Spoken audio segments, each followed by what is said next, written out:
Welcome back. All right, it is Thursday, so we have Mr. LaoluAkande here with us in the studio, former presidential aide and host of Channels Television's Inside Sources. Thank you so much for being with us here this morning. Good to see you again, Killer. We started the show today by talking about Ayo said it's the tale of two sheikhs. Yesterday, I was looking at the page of the American Embassy, and they brought to our mind the Imam Abubakar Abdullahi. Remember him? Yes. 83 years old. Yes, yeah. Of course, Vice President Yemi Osinbajo invited him over. Imam Abubakar Abdullahi, the 83-year-old, in June of 2018, I think, in Nga village in Barkin-Ladi in Plateau State. Yeah. He saved 262 Christians. Yeah. During a riot. And the American Embassy yesterday were remembering him. And it brought tears to my eyes because he's dead now. Yeah, and I remembered how wonderful I felt thinking about the fact that an imam from a different faith was so kind to Christians. And there are so many other good Muslim clerics like him. There's one in Niger State, I've forgotten his name. There's one in Niger State who's a wonderful Muslim cleric as well. There's an international Muslim cleric who comes to Nigeria from time to time, Mufti Menk, Sheikh Mufti Menk, who comes and talks about infrastructure development, tries to talk about unity and cohesion and how secular states are supposed to run. So there are so many wonderful Muslim clerics. To see this one, Sheikh Mohammed Yahya Jangir, I saw him yesterday rejecting the calls for him because people have said, Peter Obi said he should apologize, he should recant his statement. He says he's not going to do it, and he stands by what he said. And, you know, this concept of a Muslim ticket, and the rhetoric we hear from different political leaders feeds into this sort of insolence. It feeds into this sort of behavior. In that event, there were two governors. Or three, Abi. No one said, collect the mic. No, we don't do that. What would happen in a society where people are thinking and government is working is that when you say something incisive, the leaders, the adults in the room will say, no, and even take the microphone. If I was a governor there, I'll take a microphone and say, no. We do not agree with that sort of talk. We do not subscribe to that sort of behavior. That's what responsible leaders do. But no one said anything. They were clapping. Maybe you can talk to us a bit about that. Well, my greatest concern, Killer, about that is the possibility that, the Sheikh Yahya, I think that's his name. Yes. Jangir. Jangir. The possibility that he might even believe what he's saying. He does believe what he's saying. Is what gives me real worry. That if you have, somebody of his learning, at least Islamic learning, have the audacity to speak publicly the way that he has done, so it does, there is something that is lacking and deficient in how he has been socialized. Clearly anybody that says that kind of stuff in a country such as Nigeria, talking about, one group is the leaders, that if you don't like it, you have to leave. It fits into this very, delusional, idea that Nigeria belongs to a section and the other section is infidels. Or second citizen. He called us infidels. Yeah, which is essentially a delusion.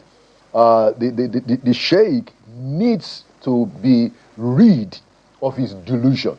But more importantly, the governors of Kano, Katsina, and Jigawa, who sat there to listen to his demagoguery, they hold themselves and Sheikh a duty to send him, the Sheikh, on an excursion to the southwest or any part of this country where people live with mutual respect, people of different faiths, including in the house, the home of the president. Oh, yes. Bola Ahmed Tinubu. Because his wife is a Christian. Muslim, and his wife is a Christian, and some of his children are Christians, yes. So somebody needs to do some kind of exchange program for Sheikh Jangir to go and get educated about how civilized people speak when we live in a country of ethnic and religious diversity.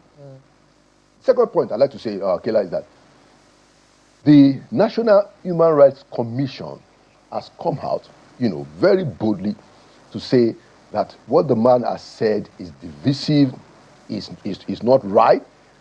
And the next thing that should happen is that the DSS should invite this man for a chat. That's the minimum.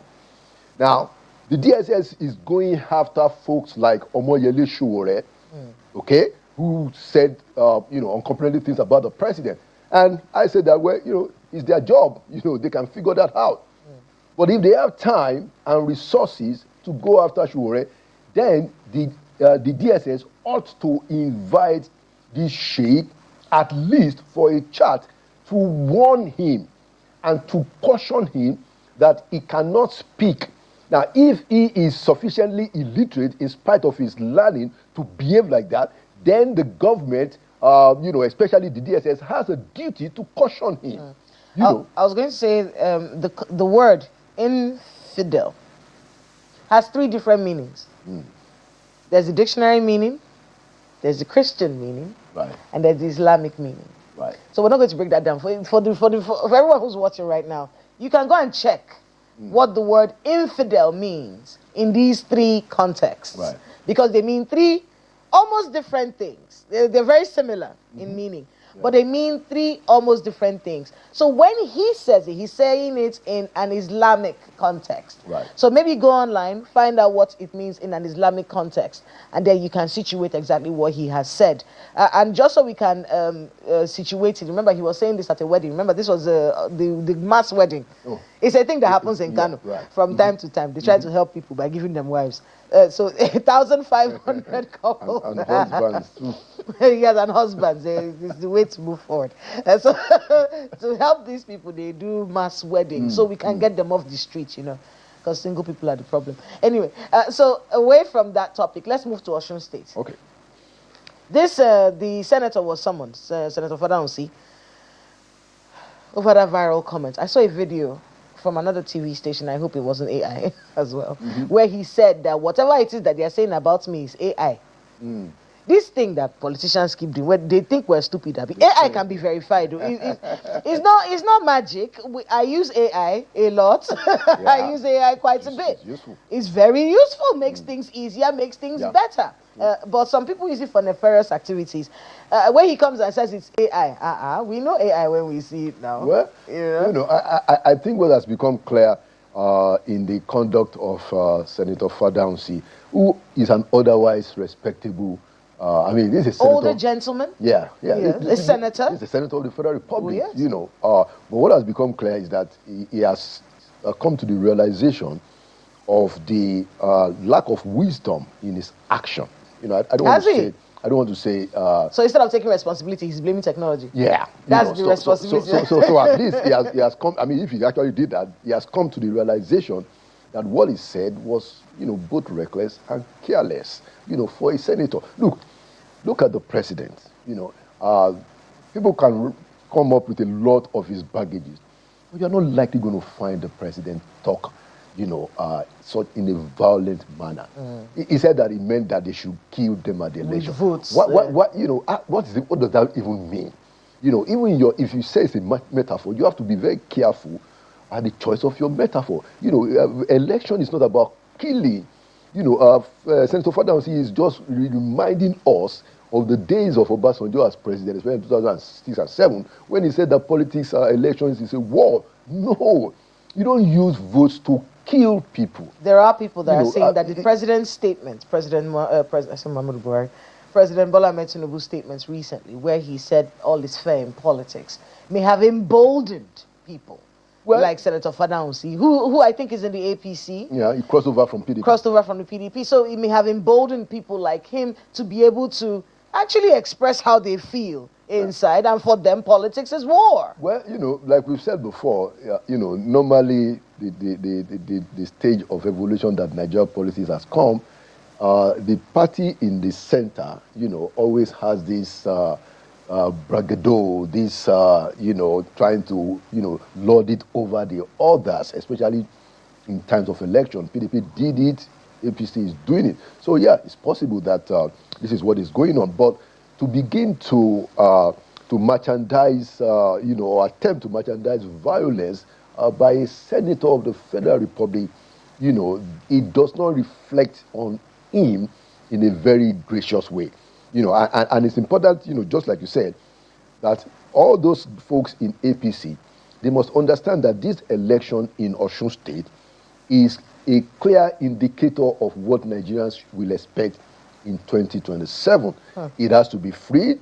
The people ought to be allowed to exercise their franchise in a transparent way, non-violent. It's already not, I think the police even considered that over 20 people have been killed in relation to this election in the last couple of months. So it's important for us to make the point that APC and their supporters ought to conduct themselves in a very responsible manner. That even, look, if you use all this gra to win the election, you might lose the people. Even though I don't think that, I don't know what is going to happen. But it's important to caution them, to give the people of Osun a chance to determine their own future. Ayo has a few questions for you. Go ahead, Ayo. Well, thank you, Kayla. Mr. Akande, you just said now that you wouldn't find the president, encouraging violence in any way, and rightly so.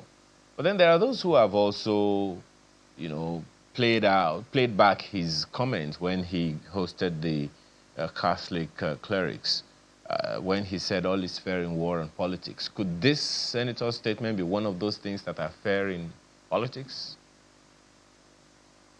Absolutely, Ayo. So that is why, we had said to the president that he ought not to have gone that far, because when you are president, as he has been now for over 3 years, your words, even, I'm sure you know this, Ayo, even your body language, people are going to take your body language, not to talk of your words. They're going to take it and do stuff, so somebody can make that connection, but I will be surprised if the president, will be ever found, making such reckless statements as to border on peace, security, and to be violent, and leading to the death of the people.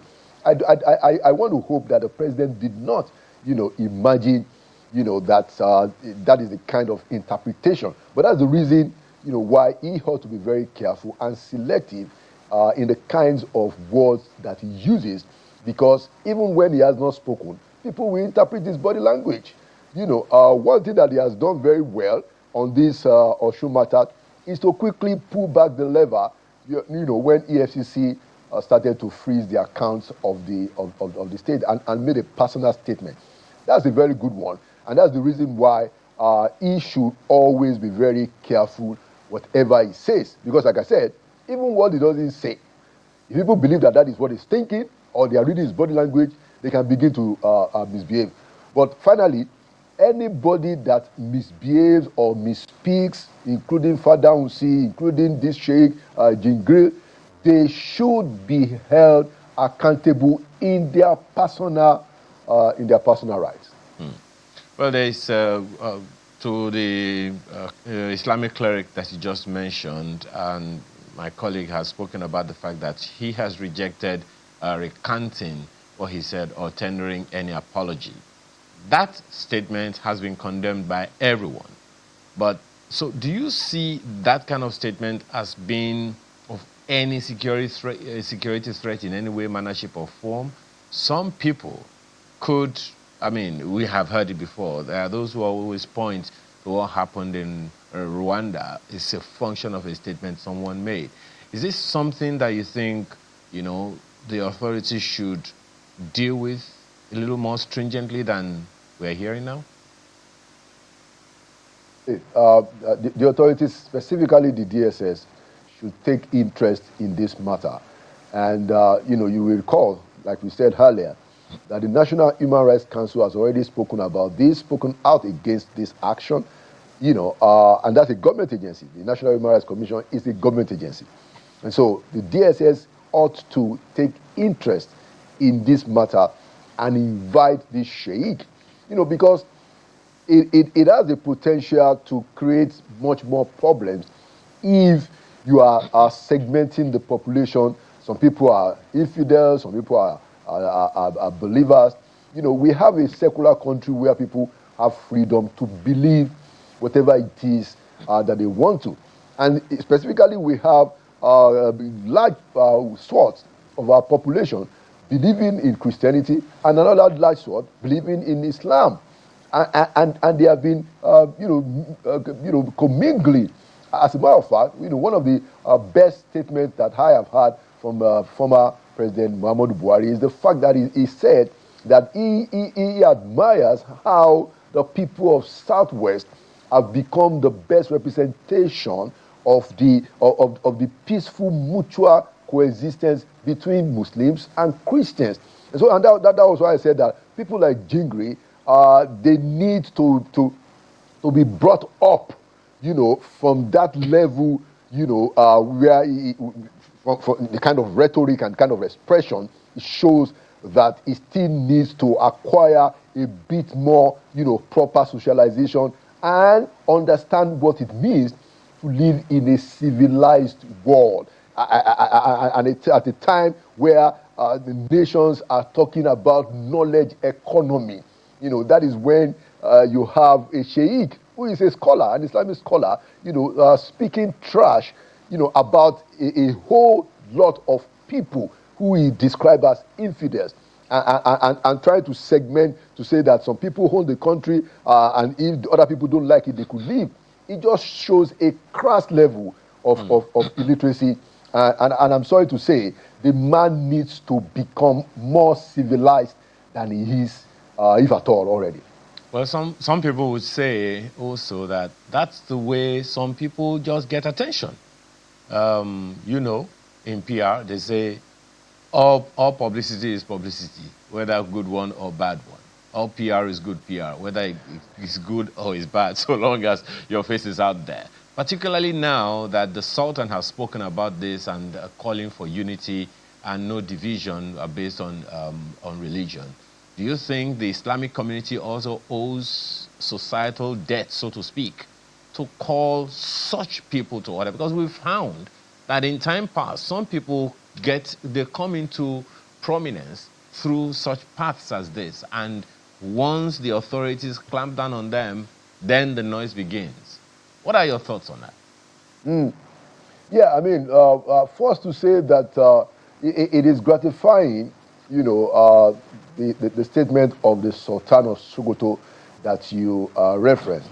The Sultan of Sokoto is not just the Sultan. He was an officer and a gentleman, a man of top-notch decency, civilized, by all ramifications. So it is commendable and gratifying to know that he has spoken up against, that kind of rhetoric.